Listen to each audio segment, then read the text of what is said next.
Well, hello there, brothers and sisters of WoT Blitz universe. You're watching WoT Blitz Addict again. Welcome back to the channel, and I want to thank you all because today we reached finally 400 subs. That means there's only 100 subs left to reach 500, and I'm really glad that you're joining me. And today we're gonna talk about the E50M, the German medium heavy, I don't know how to call it, medium tank, as it goes for the tech tree, but this tank can be anything you have ever wanted. The best medium, in my opinion, on tier 10. So let's look at the provisions. So I'm using multi-purpose restoration pack, repair kit, and adrenaline, also chocolate, protective kit, and improved fuel. For ammo loadout, I have 28 APCR rounds. As you can see, the penetration isn't greatest, but it's enough in my opinion. Also 12 rounds of heat. Heat is quite good, but not perfect as well. And I'm using 8 rounds of HE just for some situations. I'm using gun rammer on this tank, enhanced gun laying drive, and vertical stabilizer. Gun is good enough. Improved modules, I don't know why. I would go for extra armor this time. Toolbox, but in the first time don't use. Oh yeah, I know why I'm using modules. Of course, optics and hand consumables, and I'm using modules just because I love to ram in this tank, and it's a great rammer, so it's good to have it. And now let's look at the ammo profile. I mean, you're facing a mouse that tier 10 heavy. You have 8 degrees of gun depression. You have pretty nice gun elevation, and just look at this armor profile. It's strong as all hell, even against tier 10 heavy tanks. That's where the situation is getting complicated, where when you load Pramo and you're using calibrated shells, you can pan the front of the turret, but still you can side script, as you can see. And if you use full of your gun depression, the front plate will create an out of bounds zone, as you can see here. So it's really fun tank to play, and it can really make some great job. Just look at this. It's a mouse aiming at you with AP. If you hold down, at least if you're hiding the lower plate, there's no chance they're gonna pen it. And that's the Yak Panzer U100, the Yaguru. Look at this. I mean, come on guys, it's a medium tank. I can't believe that Wargaming didn't nerf the tank. Seriously, I just aced it in like my 6th or 7th battle, which is great. Of course, if the Yaguru is gonna load heat and calibrated shells, they're gonna get you in the turret. But still, look at this. The front plate still can bounce, the sides still can bounce. It's just epic. This tank is just simply epic. But let's try to face some medium tanks. So let's gonna switch to another. No, let's switch to Leo. Leo has a better gun. So look at this. When he's using APCR, no, sorry Leo, no chance. It's a total bully tank. When they load heat and when they load calibrated, still it's not that easy to penetrate this tank in longer distance. I mean, if you're playing at medium distance, medium to long distance, it's great. It's simply great. And now we're gonna watch the games. Both are tunes with my clanmates. So yeah, this is with my clanmate in the UK, and another one would be I think with my amigo Matt 918. But yeah, both of my team clanmates. And so we're gonna simply try to do some good stuff over here. And this, as I remember, will be the first class. I was a bit hasty in this game because I knew this tank is simply great, and I decided, well, I have clear flank, so I'm gonna just push and check what's going on. When I saw on the other side that there are mediums on the other side, I knew there's not much there's gonna be here. Of course, there can be a TD over here, especially that they have FE405, but still I was quite aggressive, and I was, to be honest, I was too aggressive, but I got away with that, and that's just tells you how good this tank is. If you're getting away with YOLO mode on and yeah, you still manage to kill your enemies and do your job, then this tank is simply broken. And so we're gonna make some mistakes here because we weren't angling correctly, because it was like kind of trying to hide myself.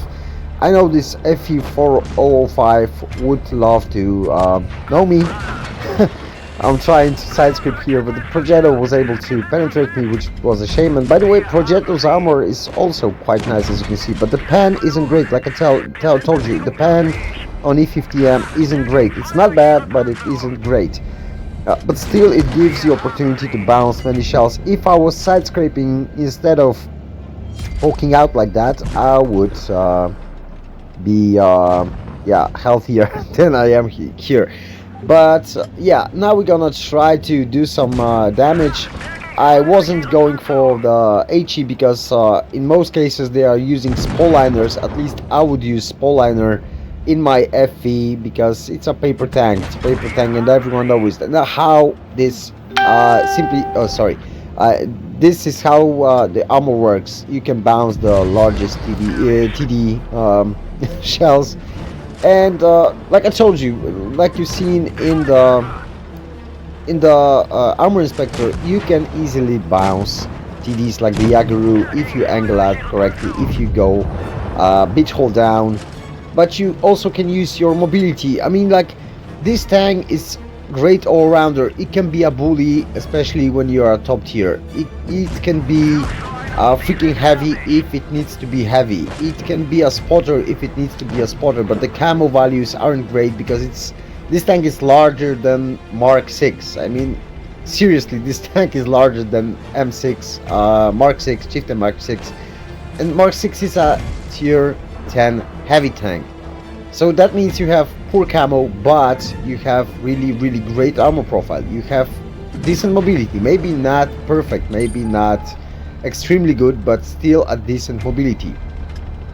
And it goes up the speed for quite a bit of time, but when you reach the top speed, yeah, you can do some crazy stuff. You will see how I'm gonna treat this Sheridan. I really want to take care of this Sheridan because E100 is slow, and I know I can catch him and I can try to circle him, but it's not that easy with the Sheridan. The Sheridan is, I'm a one-shot basically. Sheridan is pretty darn fast tank, and look at this ram, just almost 600 damage, ramming damage. That's great. That's where the tank does its job. Even you can even ram heavy tanks and they'll still gonna suffer. You have such a great frontal armor. And now it's just gonna sit behind this E100, which is easy.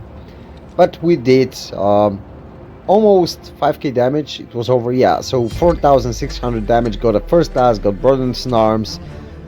Did top damage in that game. And my amigo did also great job by supporting me and just holding out this E100. And in this game I'm gonna be playing with my amigo Matt. Yeah, exactly. And I was really lucky in this game. Still, my finesse just let me do crazy stuff, and yeah, like I told you, I'm a very aggressive player, too aggressive and too impatient, I would say. But still, this tank can forgive a lot of your mistakes. I was trying to get this guy up, but unfortunately, I think I wasn't able to. Nope.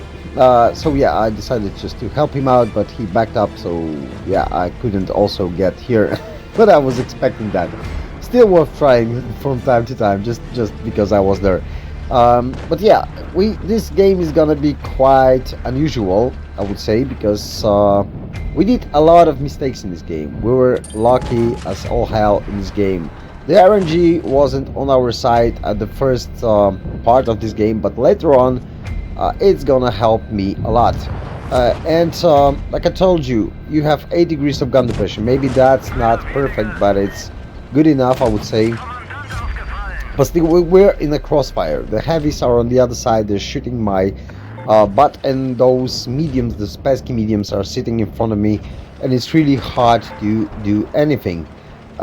I'm really hoping to support my heavy tanks, and I will be able to do some good shots over there, but still those mediums can get me anytime soon. That's why I need to take care of them first. Um, and that's the big problem when your team is around one corner and they're not holding. We keep losing one side and we are losing on the other side. That means you getting sorry, especially on this map, you're gonna get into crossfire, and crossfire is the worst thing you can ever imagine. I mean, like, you can't do much about it, but this tank, as I told you, is great rammer, and it's really heavy. So yeah, it's nice to get some jumps on tanks, and it works really fine, as same as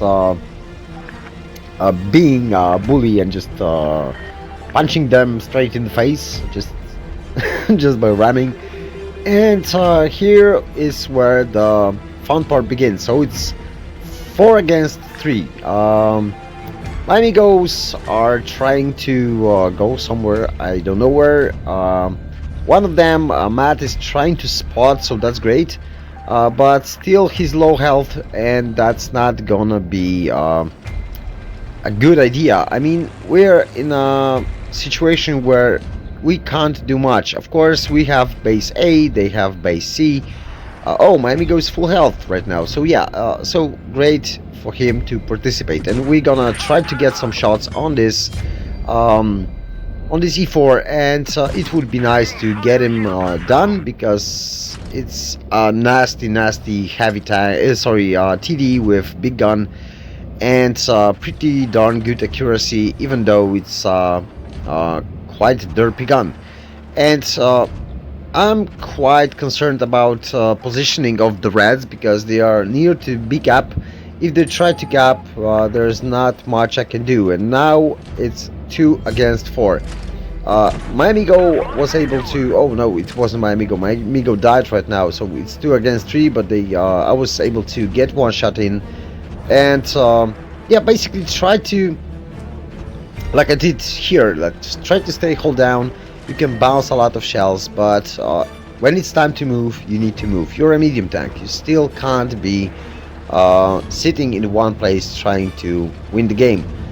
It's 3 against 1. I'm hoping to get at least one of them done, because there are 3 tanks sitting together, and it's not gonna be easy for me to deal with them. One of them is Grill, the other one is the Sheridan, as I remember, and there's one more. I don't know what it is. E5 maybe? I thought it was E4. No, it's the ST1, and the ST1 made a crucial mistake because he pushed up the hill. He put one shot into me, fair for him, but still it's not gonna be easy now for them, because they are both one shots. And basically I'm a one shot to this Sheridan, and this Sheridan is my main concern, because he's a spotter for the Grill. Grill itself is a paper tank, so I can outspot him. It's not gonna be that hard, but the situation changes drastically with the Sheridan, because the Sheridan can get me easily. And here's the situation: we have spotted the Grill first. Thankfully I got the fire, and we were able to get him down. Yeah, and here's another. This, where is the tank, is just giving you a luck when you need this luck, but they capped 2 bases, and that means I need to deal with the Sheridan, and I need to do it fast, because if he runs away, oh, there's no way I'm gonna catch him. I know I can lose, I can win, I can do whatever I want. Thankfully he misses, but I miss too, and the clock is ticking, and I don't have time. I can try to get him on reload, but unfortunately I missed the opportunity here, because I was kind of hesitating, and now I need to push, and that's worst situation, worst scenario for me, because if he hits me, I'm dead basically. If he hits me with APCR, but I was able to bounce a shell, which is great. I don't know how I did it, but I did it, and we won this game. So we get a nice not Radley Waters, but Kolobanov for winning 3 against 1. It was a second class with 2629 damage, which wasn't spectacular in this scenario, but it helped us to win the game. Still 5 kills, second class, high caliber. Oh, I got the Radley Walters and I got the Klobunov, so yeah, even better. I forgot to switch, I think I forgot to switch to the second screen with the results, but yeah, that's basically it. So that's all for this episode, boys and girls. Hope you enjoyed it. Thanks for watching. If you like my content, please consider subscribing to my channel. Take care, bye bye, and catch you all on the battlefield.